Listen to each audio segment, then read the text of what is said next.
وجهت الفنانة كندا علوش رسالة لوم بطريقة غير مباشرة للفنانة شيرين عبد الوهاب بعد إعلان شيرين مقاضاة شقيقها محمد عبد الوهاب وانحيازها الواضح لطليقها حسام حبيب. وكتبت كندا علوش: لو اجتمع الكون كله لمساعدة شخص ما عمرهم ما هيقدروا يساعدوه لو هو ما عندوش الرغبة والإرادة إنه يساعد نفسه. بعد نشر شيرين بيان صحفي بمقاضاة شقيقها محمد عبد الوهاب بعد خروجها من المستشفى. البيان بيقول: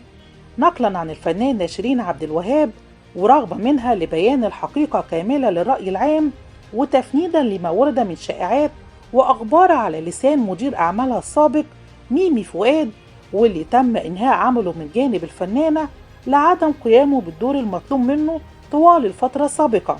فإن الفنانة تعلن وتؤكد أن كل هذه الأخبار المتداولة مجرد شائعات مغرضة ولا أساس لها من الصحة، وإنها تعرضت لمؤامرة كبيرة أحد أطرافها شقيقها المدعو محمد عبد الوهاب وبعض المقربين ليها.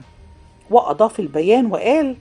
قام شقيقها بضربها وسحلها مستخدما سلاحا في مواجهتها لإرهابها وترويعها مع مجموعة من الأشخاص أصدقائه، وذلك ثابت بتحقيقات النيابة العامة، ووجهت الفنانة ليه اتهام صريح بذلك، بالإضافة لاتخاذ إجراءات قانونية تجاهه عن واقعة السب والقذف والتي ذكرت على لسانه مع الإعلامي عمرو أديب. أوضح البيان إن شيرين عبد الوهاب ستعمل على مقاضاة كل شخص أساء ليها أو لسمعتها، مشيرة في بيانها إلى إنه واثقة جدا من النيابة العامة والقضاء المصري في استعادة حقوقها وما تعرضت له من مؤامرة مغلفة بدافع الأخوة والشفقة، وهذا بعيد كل البعد عن الحقيقة.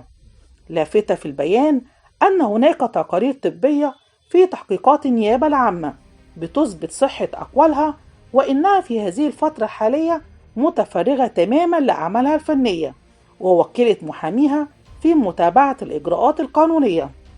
واختتم البيان وقال: أخيرا تؤكد الفنانة بأنها خرجت من المستشفى بصحبة محاميها الخاص واستقلت معه سيارته وتوجهت إلى منزلها، ولا صحة لما يتم تداوله خلاف ذلك،